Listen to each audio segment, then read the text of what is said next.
It was just supposed to be a simple hop. 2 experienced pilots, a bright VFR afternoon, and a visit to check out a potential aircraft purchase.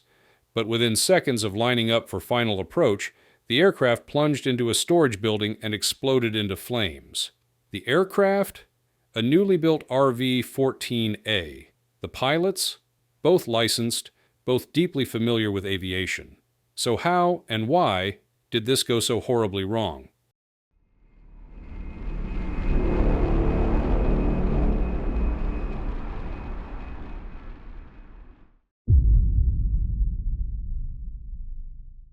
So here's the thing. Everything about this flight looked normal on paper.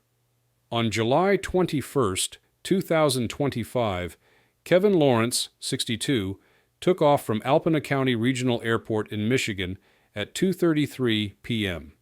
He made a short stop at Oscoda to pick up his passenger and fellow pilot, Paul Shalk, 68, before continuing southwest toward Lowell City Airport. This wasn't a complicated flight. It was VFR, which means visual flight rules, flying by sight in clear conditions, with no clouds threatening, no gusty winds, no ATC complexities, just wide-open skies and rural airspace. But here's where the context matters. This wasn't just a joyride. Shalk was tagging along to inspect another aircraft, an RV-6, that was for sale at Lowell. So this wasn't just a flight, it was, in a way, a demo mission, with the 2 pilots possibly discussing aircraft handling, features, and comparisons on the way in. And it's important to understand that while both men were qualified, Lawrence a private pilot and the builder of the aircraft, and Shalk also a private pilot with an A&P mechanic license, this adds another layer of complexity. 2 pilots in one cockpit doesn't always make things safer. Sometimes it makes things busier, more divided, especially if the mission is split between flying and evaluation. Now let's talk about the machine. The RV-14A is no toy. It's a powerful, responsive, and very capable 2-seat kit-built aircraft. What makes this one particularly interesting and concerning is that it was freshly built in 2024 by Kevin himself. He even held the FAA Repairman certificate, which allows him to maintain the aircraft personally. That's legal under FAA rules for amateur-built aircraft. But it also means that no third-party mechanic is necessarily inspecting the aircraft unless the owner chooses to involve one. And this RV-14A was running on a Thunderbolt engine, specifically the Lycoming YIO-390 EXP-248, part of Lycoming's high-performance experimental line. This engine produces serious power, and it's paired with a whirlwind composite propeller, controllable pitch, meaning the propeller blades can adjust their angle mid-flight to optimize performance. That setup gives you excellent climb and cruise efficiency, but it also introduces complexity, especially if any part of the build or setup isn't perfectly dialed in. Now, to be clear, the preliminary NTSB report didn't find any evidence of mechanical failure yet. There was no mention of smoke or engine noise anomalies from witnesses, and the engine components are still under further analysis. But the mere fact that this was a very new, very customized build. That's relevant because experimental aircraft are incredibly rewarding to fly, but they demand flawless construction, rigorous testing, and a deep understanding of their specific quirks. And even then, they're less forgiving than factory-certified aircraft.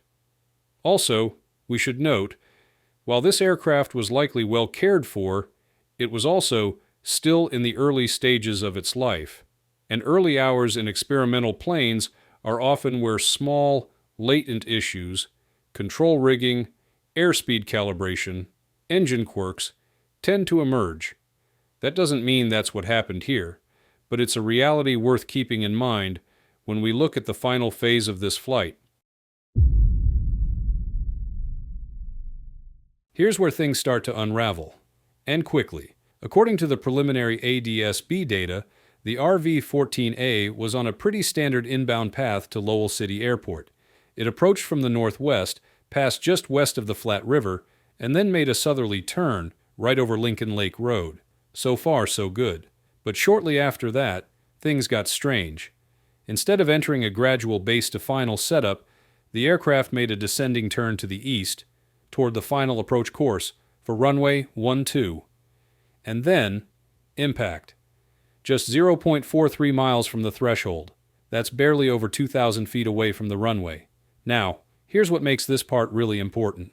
A witness nearby, driving with his son, saw the aircraft in that descending turn. No smoke, no visible fire, and most crucially, no strange engine noises, no sputtering, no power loss, no backfiring. It wasn't behaving like a failing engine.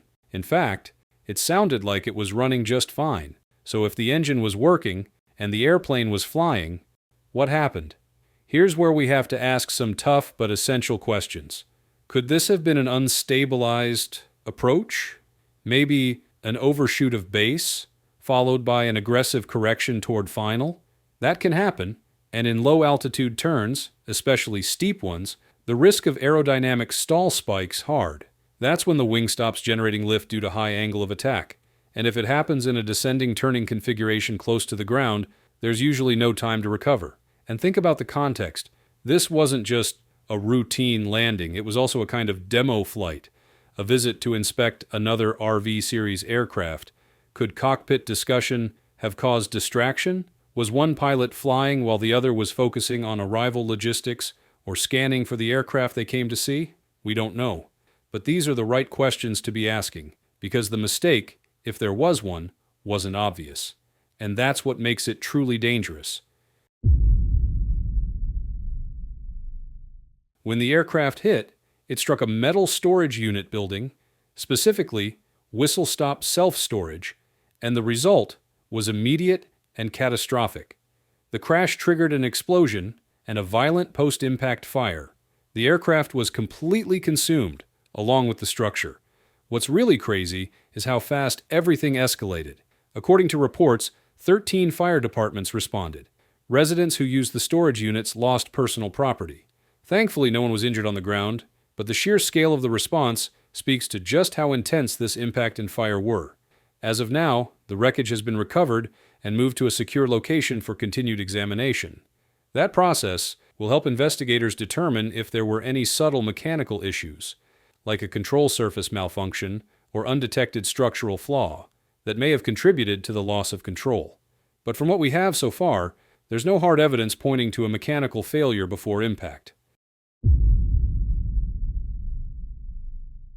Now here's where this accident becomes deeply instructive for every pilot, and especially for the experimental aviation community. Let's start with this.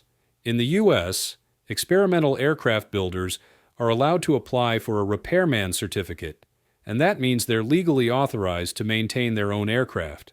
That's an amazing privilege, but it comes with extreme responsibility. There's no extra set of eyes unless the builder asks for one. No factory quality control. It's just you, your checklist, and your skill. And even with perfect workmanship, there's another layer. Flight testing and operational familiarity. Kit planes, especially those with high-performance engines and customizable configurations, don't all behave the same way. Even if you've flown 100 hours in a certified Cessna, your RV-14A will fly differently, and you have to learn it from the ground up. Then there's the human factors angle. Two pilots in the cockpit sounds safer, but it can actually dilute situational awareness. Was there clarity about who was flying during the approach? Was the workload shared or split? Was the pilot flying possibly distracted by the mission, checking out the RV-6 on the field? Also, we've got to talk about the base to final turn. It's not flashy. It's not complicated. But it's one of the most accident-prone phases of flight, especially for high-performance or experimental aircraft, and especially in non-towered airports, where there's no external guidance, no tower to call out your angle, no lights to correct your glide path. It's all visual, all judgment. And the reality is, this might have been just a few knots too slow, a few degrees too steep, and a few 100 feet too low. That's all it takes. But here's the thing. This wasn't a reckless flight. This wasn't someone showing off. This was a routine operation with experienced aviators. And that's exactly why we need to talk about it. because experience doesn't eliminate risk. It just changes the kind of risks we face. So, at the time of this video, the NTSB has not yet issued a final report, and until they do, we're only working with what's publicly available in the preliminary findings. But that doesn't mean we can't reflect, ask smart questions, and learn. This crash highlights the importance of stabilized approaches, especially into non-towered fields. It reminds us of the added complexity of demo or mission-focused flights, and it underlines just how much responsibility comes with flying experimental aircraft, not just in how we build them, but how we fly them. We remember Kevin Lawrence and Paul Shalk, two passionate aviators. Their lives, their work, and their dedication to aviation deserve respect. And hopefully from their loss, the community can grow safer and more mindful. If you found this video helpful or thought-provoking, give it a like. And let's talk in the comments. Have you flown experimental aircraft? What strategies do you use when approaching into non-towered airports? Have you ever had to correct an unstable base to final turn? And of course, subscribe if you want updates when the final NTSB report drops. We'll be back to analyze that one too. Fly safe. Always.